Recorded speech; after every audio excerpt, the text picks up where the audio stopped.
berhadir di tengah-tengah kita untuk mengisi salah satu kegiatan rutin kita, yaitu ceramah tausiah setiap Sabtu subuh. Saya kira saya tidak memperpanjang kalam, waktu dan tempat. Selanjutnya saya serahkan kepada Bapak Al-Ustaz Darusan Doko SJ MSI. Demikian yang bisa saya sampaikan. Wabillahi taufiq wal hidayah. Assalamualaikum warahmatullahi wabarakatuh.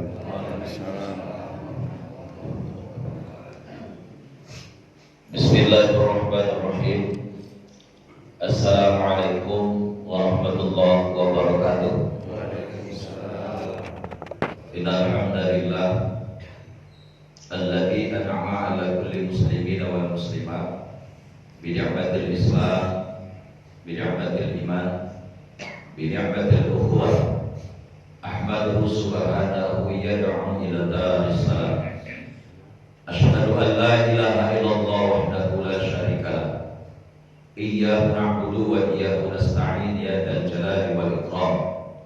Asyhadu anna Muhammadan 'abduhu wa rasuluh rahmatan lil alamin alladzi la nabiyya ba'da ila yaumil qiyamah.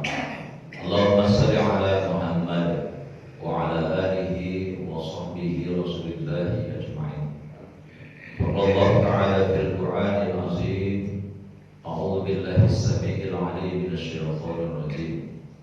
Wa minan nasi may yattakhidhu min dunillahi andada yuhibbunahum ka hubbillah walladzina amanu asyaddu hubban lillah. Bapak, Ibu, seluruh jamaah salat subuh rahimakumullah. Puji dan puji syukur kita kepada Allah Subhanahu wa taala. Tepatnya sampai dengan ba'da subuh ini Allah masih memberikan kita kesehatan, kesempatan, terutama adalah kesehatan ruhiyah kita, kesehatan ma'nawiyah kita, yang seharusnya memang senantiasa kita cas nih, yang namanya ruhiyah atau keimanan. Karena sifat manusia itu adalah yazid wa yanqus. Ketika imannya lagi naik, maka semangat ibadahnya juga luar biasa.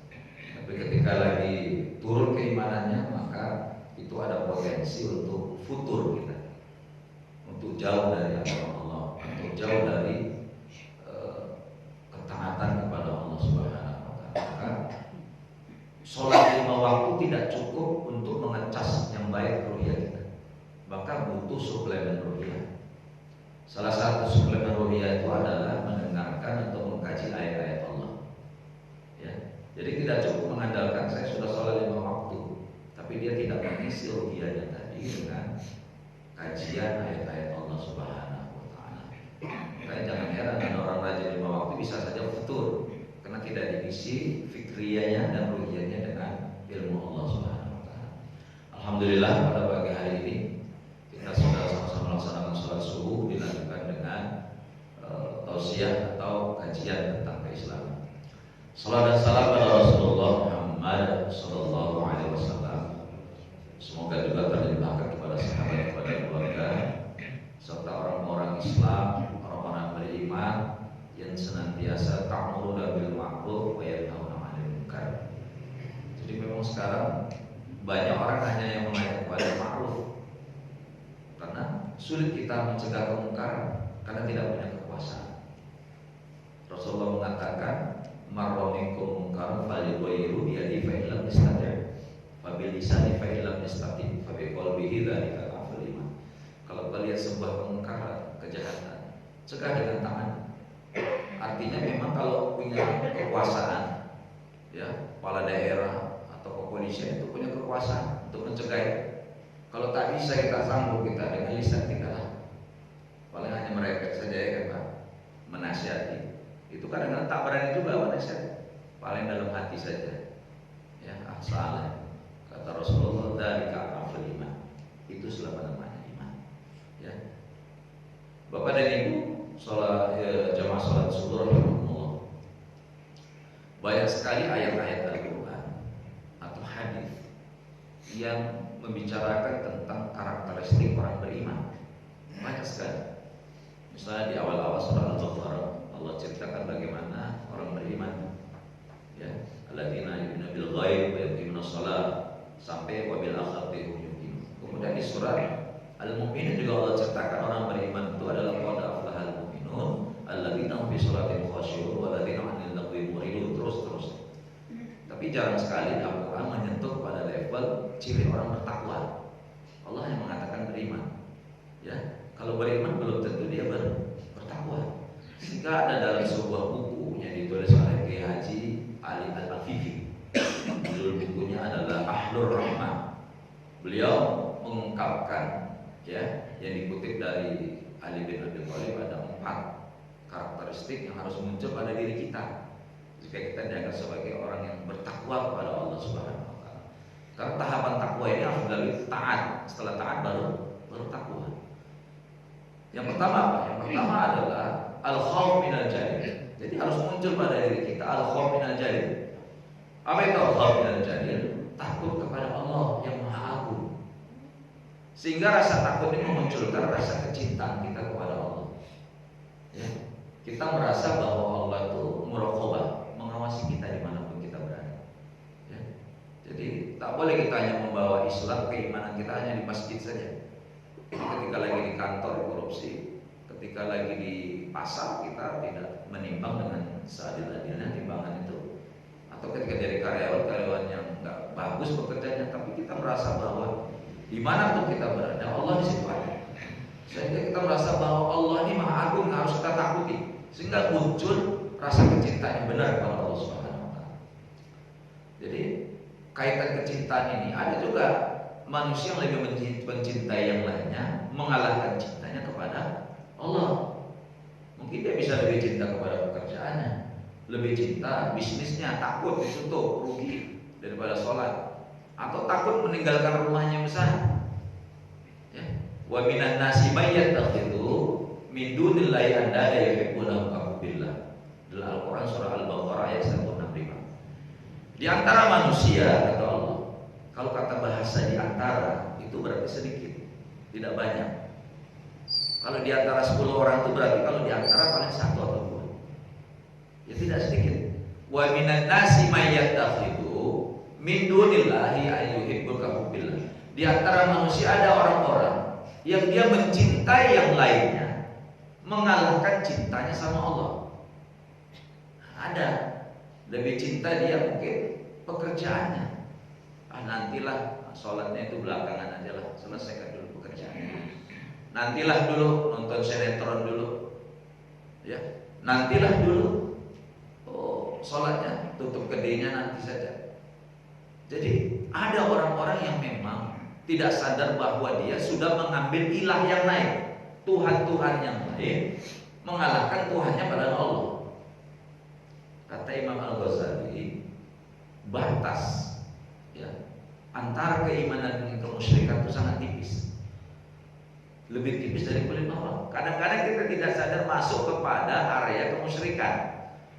Arti musyrik itu kan Pak, kita lebih mencintai yang lainnya, kita lebih percaya ada yang lain lebih hebat kita anggap. Bahkan kita lebih tujuan kita, orientasi kita yang lain ketimbang Allah Subhanahu. Itu tadi ketika azan kita lagi bekerja, udah nantilah sholatnya. Hari itu saat itu berarti ilah kita siapa? Pekerjaan.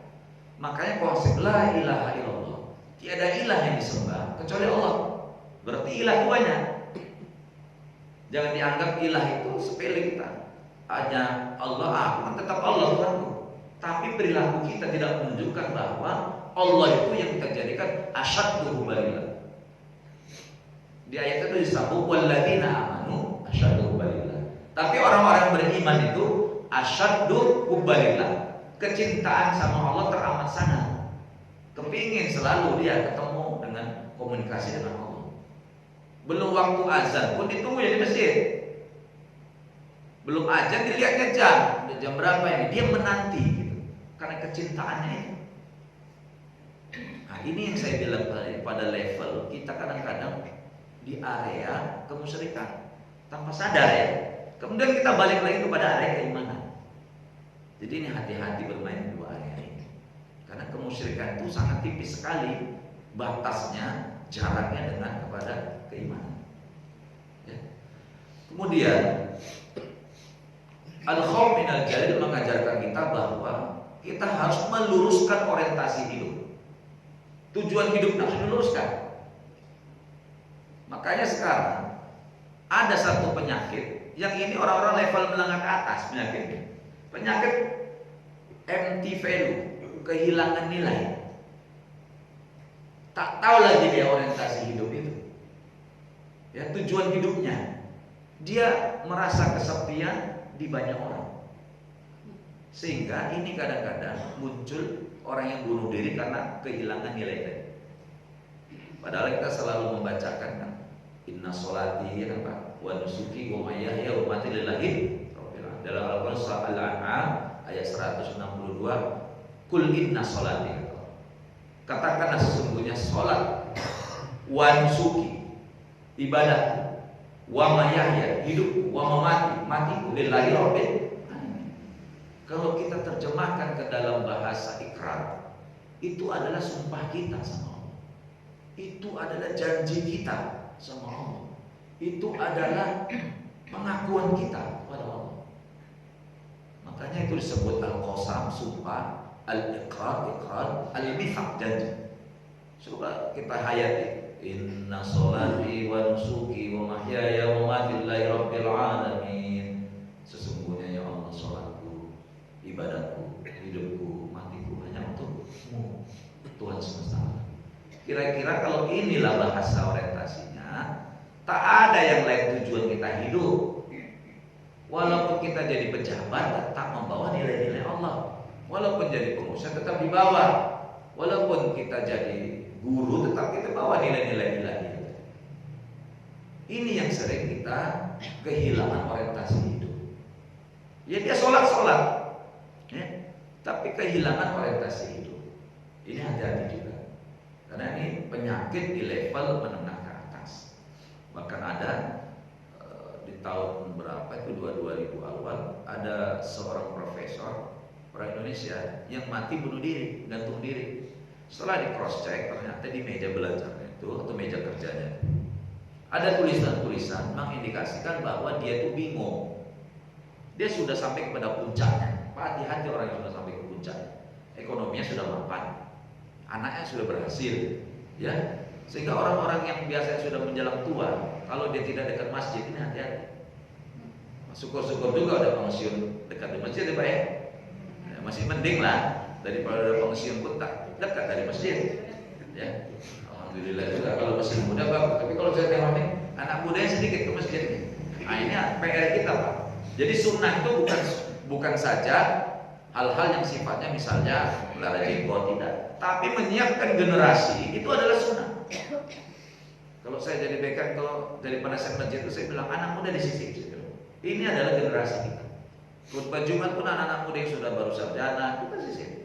Jadi imam tarawih, imam sholat 5 waktu kita sisir. Karena itu adalah penerus kita. Ya, kalau kita bayangkan Bapak Ibu sekalian, sebenarnya kekuatan itu di anak muda kita. Ya. Itu yang pertama, bahwa kita ya harus takut kepada Allah sehingga memunculkan rasa kecintaan yang amat sangat kepada Allah Subhanahu wa taala, sehingga kita merasa bahwa Allah mengawasi kita di mana kita berada, sehingga semua tindak tanduk kita, kelakuan kita ini dimonitor oleh Allah. Nanti di akhir ada 2 Pak yang menceritakan tentang kehidupan, tentang tingkah laku kita. Yang pertama adalah tangan dan kaki kita. Dalam surah Yasin Allah mengatakan al-yauma nakhtimu ala afwaihim wa tukallimuna aydihim wa tashhadu arjuluhum bima kanu yaksibun. Nanti hari kiamat, wahai manusia, semua mulutmu aku kunci kata Allah. Kalau hari ini kita berbohong, besok hari bisa. Yang ngomong adalah tangan dan kaki kita di hadapan Allah di yaumil mizan.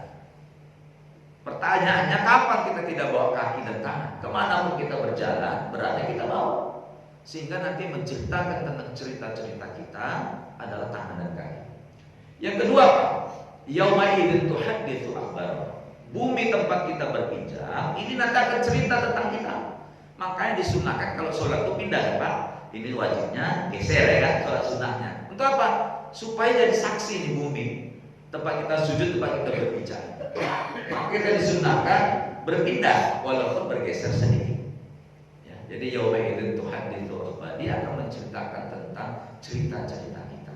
Jadi tidak ada yang tidak terekam oleh CCTV Allah.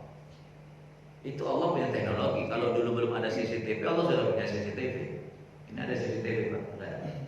Ada juga kan? Nah, jadi memang tidak ada satupun yang tidak terekam. Makanya rasa takut itu kepada Allah itu baik kalau kita bahwa senantiasa diliputi rasa takut ketika mau berbuat jahat.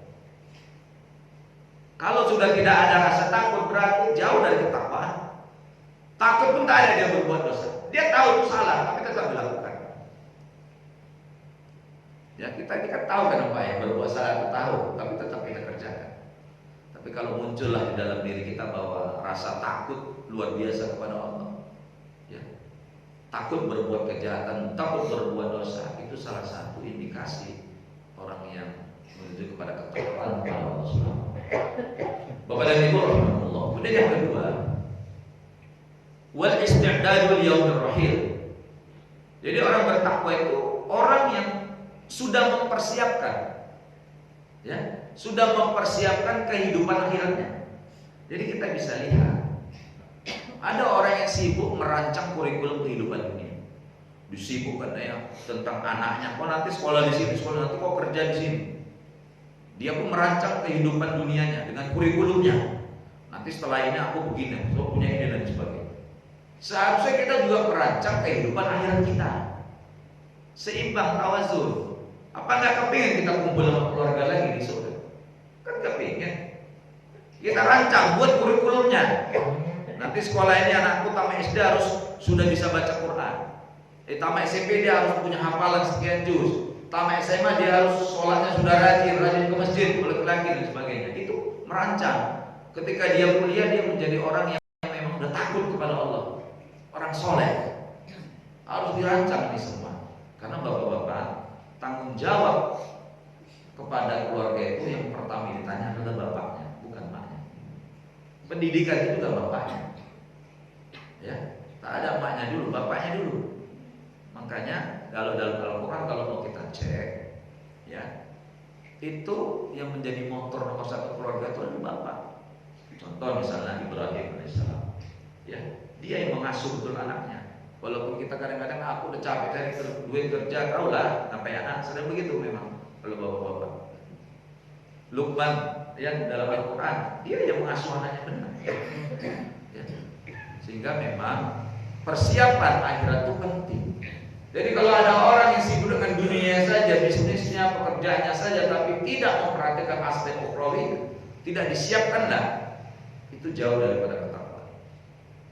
Di Al-Quran dalam Quran surat Al-Ankabut ayat 64, Allah Subhanahu wa taala berfirman, "A'udzubillahi samil 'alim minasyaitonir rajim, wa ma hadhil hayatad dunya illa lahu wa la'ib."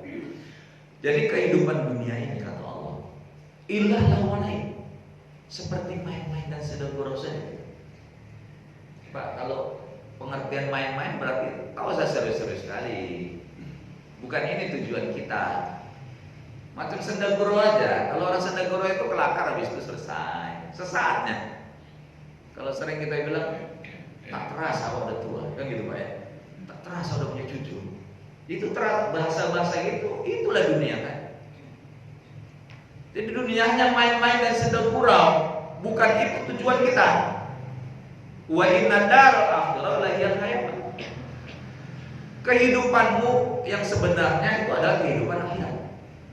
Nah, jadi kehidupan akhirat itu adalah kehidupanmu yang sebenarnya. Lakukan yang mudah-mudahan kau mau mengerti. Nah, jadi ada juga orang yang tak paham juga.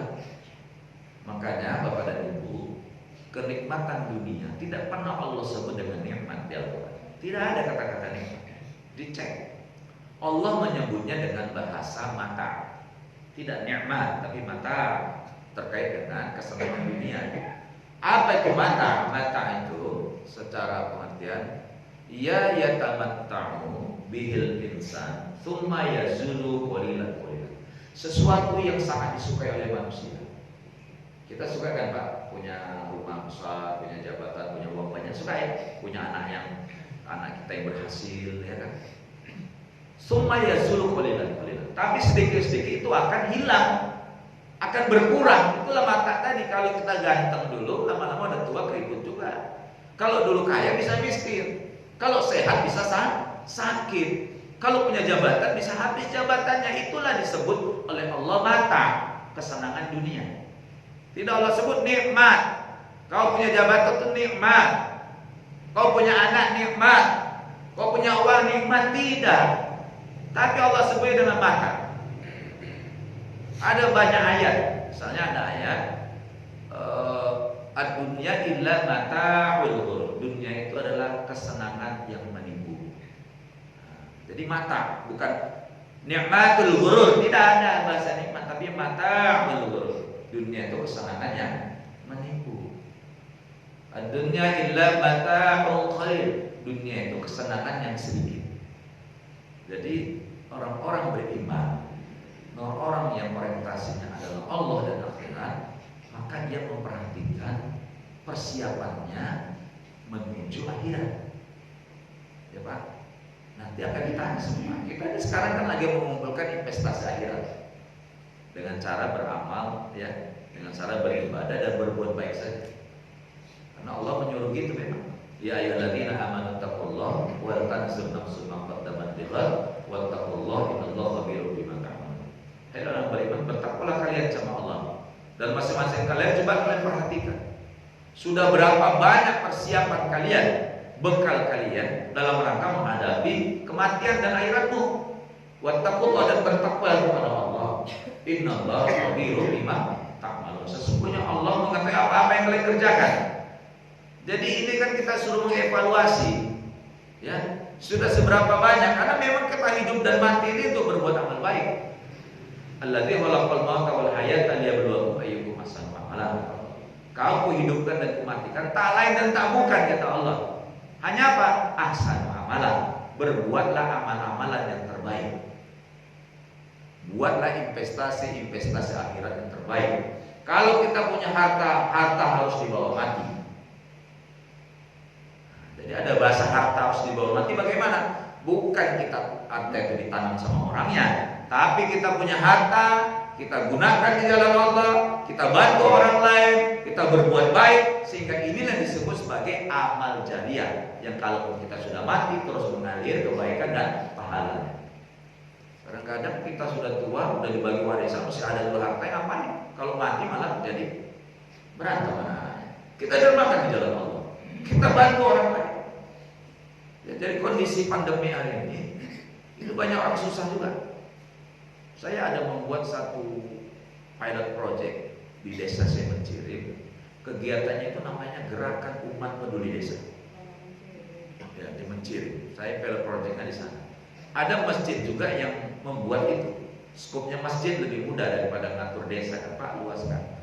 Apa itu? Bagaimana kita menyelesaikan persoalan jamaah kita? Jadi Masjid Joko Karyan itu di Jogja, bukan hebat masjidnya sebenarnya, tapi orang-orang yang mau bersatu, itu aja. Kita kadang-kadang, Pak, maaf ya, kita sholat berjamaah di masjid, tapi nilai jamaah kita tidak kita bawa dalam kehidupan masyarakat.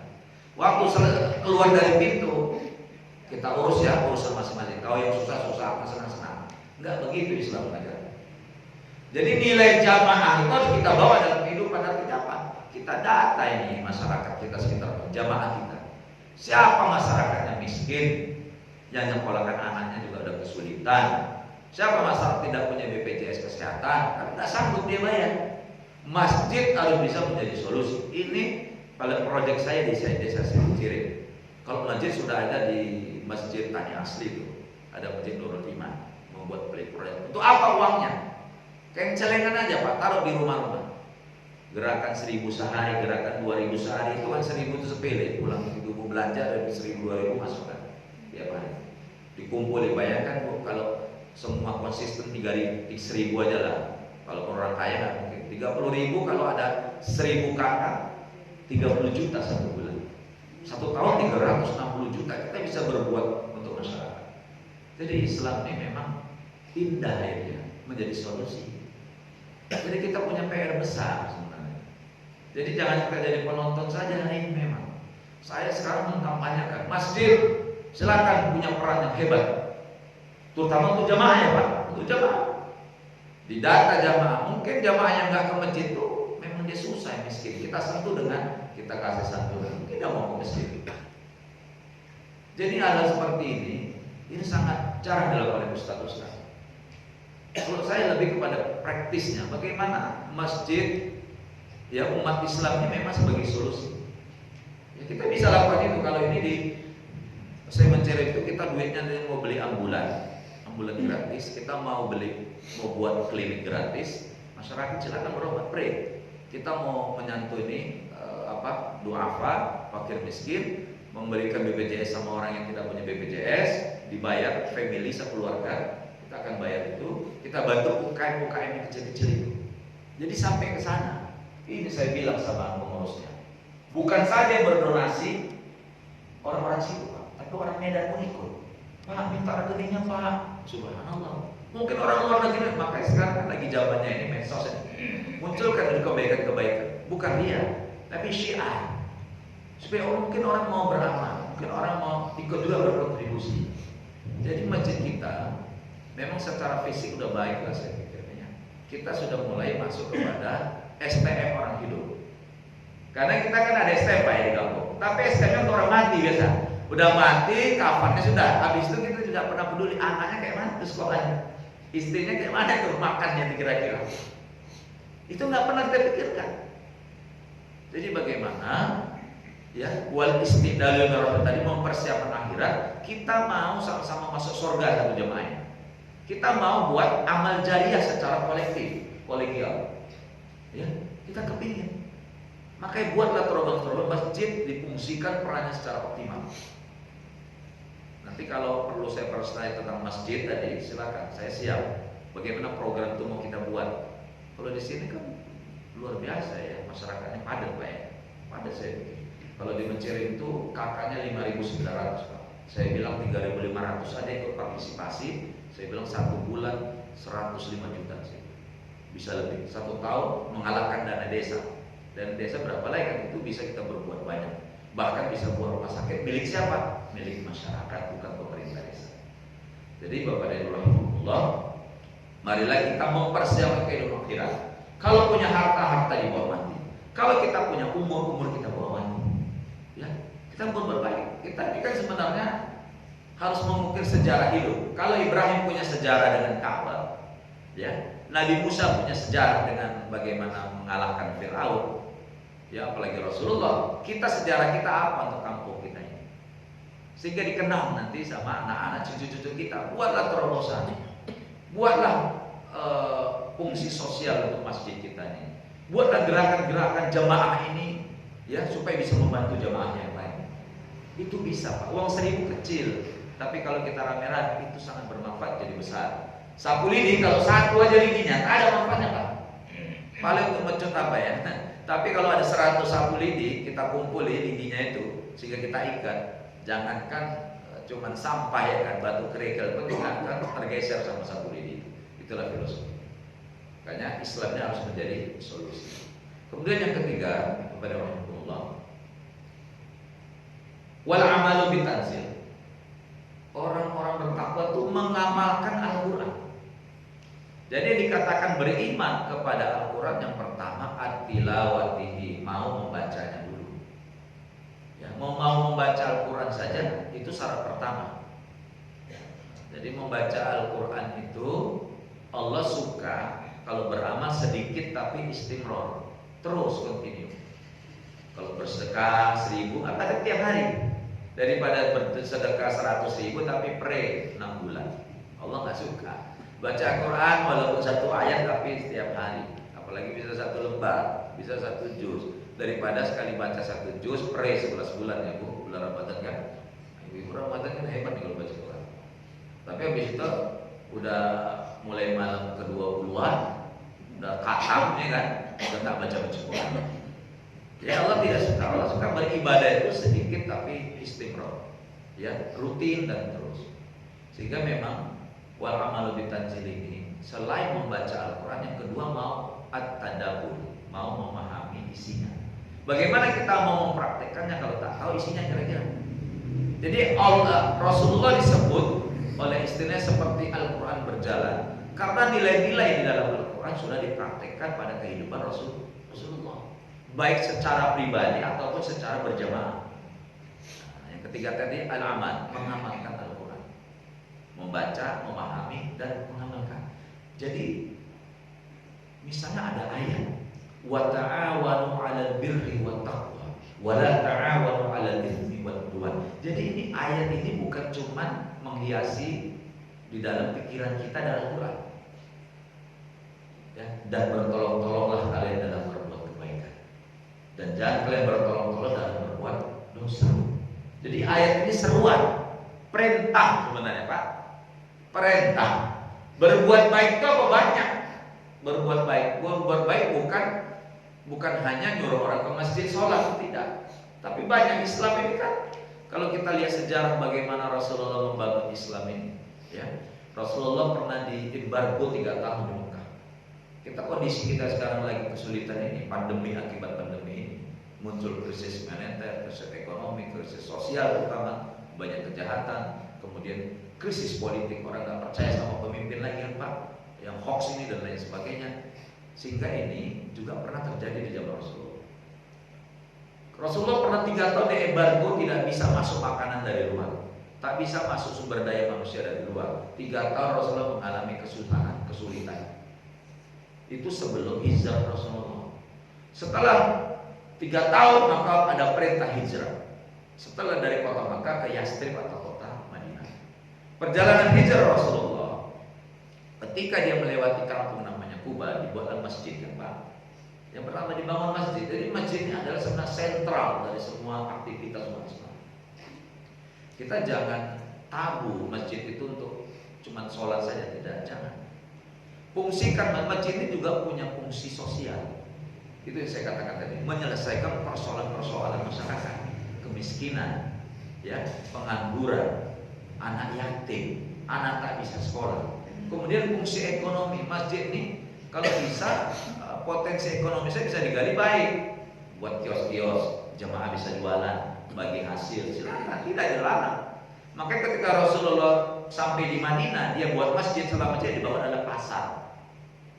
Masjid dan pasar ini saling menopang. Kalau orang beribadah tapi tidak bisa berusaha, berjualan, itu jadi persoalan. Jadi persoalan antara perut dan persoalan ruhiyah ini sangat dekat.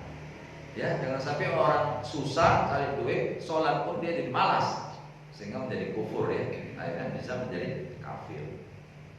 Jadi pelajaran-pelajaran dari Rasulullah hijrah ini luar biasa. Ya, kita harus mengamalkan Al-Quran seperti Rasulullah. Jadi ibu-ibu, Al-Quran ini luar biasa. Kita senantiasa la raiba fihi hudal lil muttaqin. Tak ada keraguannya. Kita jangan ragu sama isi Al-Quran. Tidak boleh sedikit pun. Kebenarannya absolut. Tak boleh ragu. Kalau Al-Quran cerita tentang yang gaib, kita percaya saja. Ya. Kalau Al-Quran menyuruh kita bahwasanya ada namanya akhirat, kita percaya. Karena kebenarannya absolut. Bahkan nanti ibu-ibu dan bapak sekalian, Al-Quran nanti di akhirat bisa menjadi syafaat.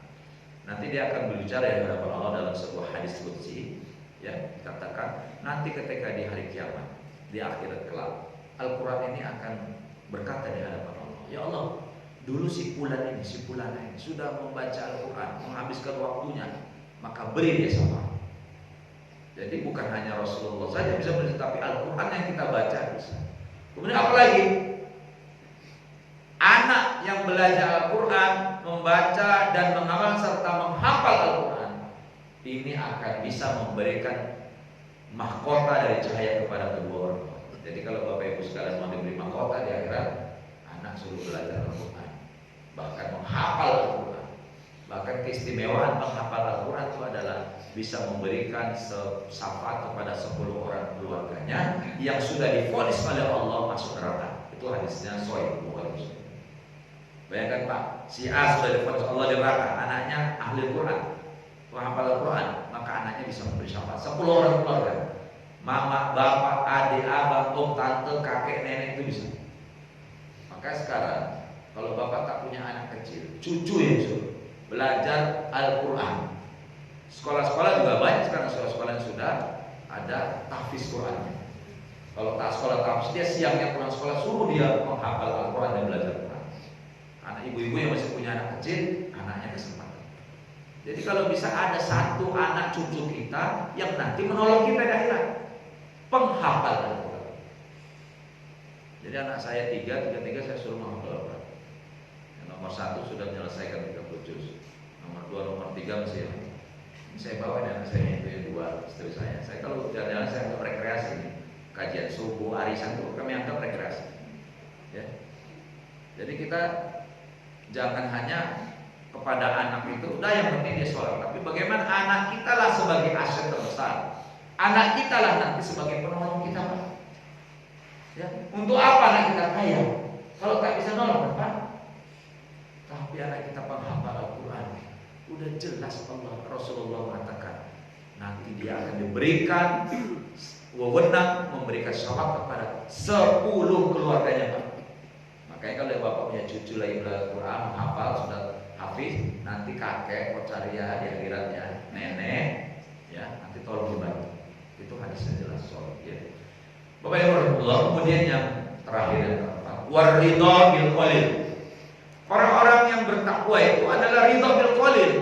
Dia ikhlas, ridho walaupun sedikit rezeki dari Allah. Tak boleh mengeluh. Di dalam Al-Quran surah Al-Ma'arij ayat 19 memang Allah mengatakan innal insana khuliqa halu'a. Sungguhnya manusia aku ciptakan memang suka mengeluh. Nah ini Allah yang ngomong, memang kita Pak semua pada dasar suka mengeluh. Ya, nanti sudah ada pun tetap kurang ngeluh. Ya ibu-ibu ya, jangan ngeluh ya. Gaji suami kurangi Pak, repot aja kan mengeluh. Memang Allah mengatakan begitu. Innal insana khuliqa halu'a.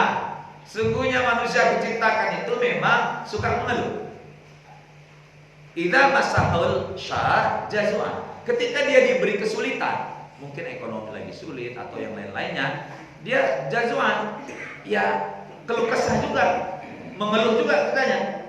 Tapi ketika wa idza masyahul khair, ketika diberi dia kebaikan, rezeki yang banyak, manu'ah, kikir kata Allah.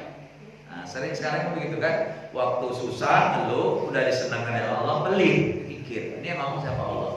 Itu kebanyakan manusia, ya kebanyakan. Nah, tapi apa di ayat ilal musallin kata Allah, kecuali orang-orang yang mendirikan sholat. Siapa tuh yang sholatnya bagaimana? Ya, yaitu orang yang sholatnya ala sholatihim daimun, orang-orang yang sholatnya daimun, konsisten dan istiqomah. Jadi ayat itu secara umum Allah katakan manusia itu suka mengeluh dan pelit, tapi secara khusus Allah sebutkan kecuali orang-orang yang sholat atau mendirikan sholat dan sholatnya itu daimun, konsisten dan membawa nilai sholat dalam kehidupan sehari-hari. Jadi nilai sholat ini, rukuk, sujud, salam itu harus kita bawa dalam kehidupan. Menjadi orang yang hablum minannasnya baik, tak sombong, menjadi orang yang patuh kepada Allah, menjadi orang yang bisa membantu saudaranya. Ya, jadi nilai sholat itu harus dibawa dalam kehidupan kita. Jadi terkait masalah rezeki, ya, dan kita merasa bahwa ketika Allah menyulitkan kita rezeki, Allah ini tak sayang sama kita. Tak begitu. Ketika kita banyak rezeki, Allah sayang sama saya. Enggak begitu. Allah bukan menyebutnya orang yang banyak rezeki Allah sayang. Kalau gitu orang-orang Cina itu cuma itu banyak-banyak duitnya kan Pak. Padahal lengkap dan disembah. Coba. Hebat-hebat kalian mobilnya cantik-cantik, usahanya berhasil. Mungkin Tuhan sayang sama dia, sama kita tak sayang. Allah sudah punya sifat Ar-Rahman. Siapa yang berusaha Allah kasih, mau dia tak beragama, mau agama, Allah beri. Siapa orang yang berusaha dan berikhtiar bekerja. Tapi yang namanya Ar-Rahim, kasih sayang tidak semua Allah kasih, kecuali orang-orang yang mendekatkan diri kepada Allah Subhanahu wa ta'ala. Jadi hal-hal seperti ini harus kita sadari. Misalnya, kalau kita ditimpa sebuah tak baik, misalnya kita jadi maling sesuatu, kita jadi agen narkoba, jangan itu disalahkan Allah. Memang takdir pula jadi begitu. Tak begitu. Di Al-Quran Allah mengatakan sesuatu yang jelek terhadap itu karenamu, kata Allah. Jangan dianggap memang udah takdir pula aku jadi maling, ada nggak begitu Pak? Tak ada itu. Takdirkulah aku memang menjadi agen narkoba. Takdirkulah aku menjadi penjahat. Kata Allah, kalau sesuatu yang jahat itu datang darimu sendiri, tapi sesuatu yang baik itu datang dari aku, kata Allah Subhanahu wa taala. Jadi yang baik itu dari Allah, yang jahat bukan dari Allah, itu dari dirimu sendiri. Dan kau bisa merubah. Ya. Jadi jamaah rahimakumullah, 4 indikator tadi mari kita kuatkan menghadapi zaman yang tak menentu ini. Ya Pak, dimana sekarang saat ini pencucian otak luar biasa, fitnah luar biasa. Ya, jangan kita 4 hal ini kita surutkan. Pertama tadi apa? Takutlah kepada Allah dimanapun berada. Sehingga dimanapun kita berada kita zikir kepada Allah. Alladzina yazkurunallaha qiyaman wa qu'udan wa 'ala junubihim. Jadi orang-orang senantiasa ingat sama Allah ketika dia lagi berdiri, berjalan, duduk, berbaring, senantiasa ingat sama Allah. Artinya apa? Dimanapun dia berada di bawah. Jadi kalau cerita ekonomi di masjid ya boleh dibawa. Jangan cerita-cerita politik di masjid, jangan cerita ekonomi, jangan cerita bisnis di masjid. Ini cerita cuma ibadah saja, tak boleh. Itu berarti kita sekuler, memisahkan antara kehidupan dengan agama. Tak boleh. Sekarang paham sekuler, liberalnya luar biasa. Tapi kita kalau liberal bagaimana Pak tandanya? Dia kalau di debat dia itu kan menurutku kayak gini ya. Jangan kau marah kan ya kan kita artinya masing-masing pendapat. Itu orang-orang liberal. Nah, dia suka-suka dia menerjemahkan itu. Ngapain kalau masih mengurusi aku? Urusi aja dirimu itu liberal. Kalau sekolah lu tadi, nggak usah cerita kepemimpinan di masjid, nggak usah cerita ekonomi, nggak usah cerita sosial di masjid, kita cerita ibadah saja. Itu memisahkan, tidak boleh. Islam ini Bapak dan Ibu syukur mulia lengkap. Islam ya bicara tentang ekonomi, Islam bicara tentang ibadah, Islam bicara akhlak, Islam bicara tentang sosial, Islam bicara tentang keamanan desa kita ini bicara aja. Islam bicara tentang masalah muamalah, ya jual beli. Islam membicarakan juga masalah kemiskinan dan itu harus kita selesaikan. Kemudian tadi yang ketiga wal amalu bitarjih, yaitu mengamalkan Al-Quran. Yang kedua tadi wal istidadul Ibrahim, yaitu mempersiapkan kehidupan akhirat. Dan terakhir adalah waridho bil walid. Kita ridho ikhlas dengan apa yang Allah berikan. Yakinlah Bapak Ibu, apa yang terjadi sama kita hari ini yang terbaik. Kalaupun kita jadi orang yang tidak kaya, sederhana, itu terbaik. Mungkin kalau kita jadi orang kaya raya, mungkin kita jauh dari Allah Subhanahu wa taala. Kita punya anak berapa misalnya, itu yang terbaik. Pekerjaan kita ini apa, itu yang terbaik. Jangan kita anggap itu suzon terus, jadi orang-orang yang husnuzon. Jadi ibu-ibu kalau di rumah jangan suka merepet ya. Kalau merepet itu 1.500 sarafnya putus. Kalau satu hari merepetnya 50 kali, 1.500 kali 50 sudah 75.000 lah putus surat sarafnya. Kalau orang sering merepet nanti itu stres, kalau stres gila. Ngimbanginya bagaimana? Senyum saja. Kalau kita tersenyum 1.500 ya saraf kita akan kuat. Ibu-ibu, penyakit itu datangnya banyak dari pikiran, dari suka marah-marah. Tapi kalau kita senyum dan husnuzon, baik sangka saja, insya Allah sehat. Ya kalau kita perhatikan, kenapa orang-orang yang sudah pensiun apa ya kalau ada yang baru-baru pensiun, udah nggak kerja di kantoran, terus cepat datang penyakit. Karena otaknya tidak dibuat bergerak dan pikirannya macam-macam. Kayak kalau ibu melihat cucu lagi nanti cicit lagi, banyak tersenyum, banyak berbaik sangka saja, insya Allah sehat. Ya Pak, Islam itu kan begitu mengajarkan kita berbaik sangka saja, jangan suzon aja kerjanya.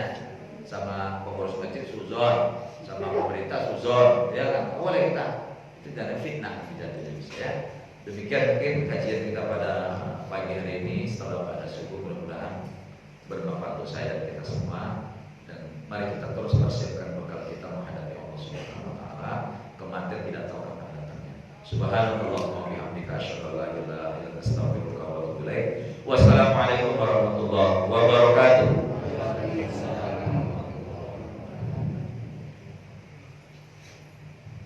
Assalamualaikum warahmatullahi wabarakatuh. Bapak Ibu, demikian tadi tausiah yang disampaikan oleh Al Ustaz Bagusan Doko SD MSI. Terima kasih Pak Ustaz membuka wacana kami tentang peran masjid dengan tengah masyarakat kita. Bapak-bapak,